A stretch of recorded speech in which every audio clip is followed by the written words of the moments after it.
ஜும்பாரே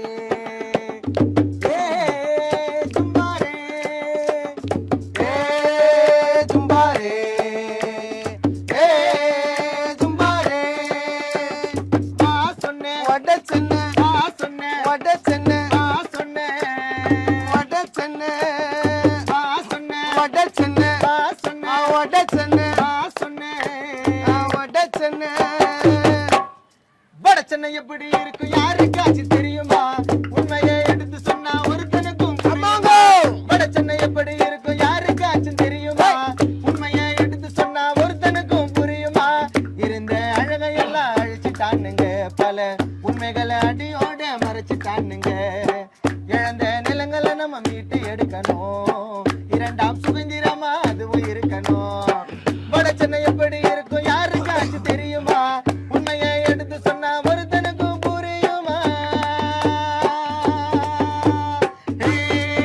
ஜும்பாரே ஜும்பாரே ஜும்பாரே ஜும்பாரே அவா சொன்ன வட சென்னை அவா சொன்ன வட சென்னை அவா சொன்ன வட சென்னை. இப்போ நிறைய வந்து சாங்ஸ்ல வந்து பார்த்தீங்கன்னா மூவி சாங்ஸ் பார்த்தீங்கன்னா கானா வந்து இன்க்ளூட் பண்ணுறாங்க. அதே மாதிரி உங்களோட ஒரு நீங்கள் பாடின ஒரு ஃபேமஸான பாட்டு வந்து நீங்கள் நட்பே துணையில் பாடிருப்பீங்கல்ல, அந்த பாட்டு சிங்கிள் பசங்க செம்ம ஃபேமஸ். அந்த ஆப்பர்ச்சுனிட்டி பற்றி சொல்லுங்கள், அது எவ்வளோ ஸ்பெஷல் உங்களுக்கு அந்த படம் அந்த பாட்டு?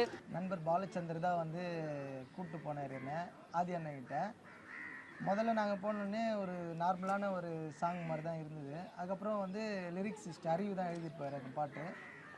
எல்லோரும் சேர்ந்து உட்காந்து ஒரு ஜாமிங் மாதிரி பண்ணோம். அங்கேயே ஜாமிங் மாதிரி பண்ணுறோம். எங்களுக்கு பண்ணுறப்ப தெரியாது ஒரு அவுட்புட் எப்படி வரும் அப்படின்றதெல்லாம் தெரியாது.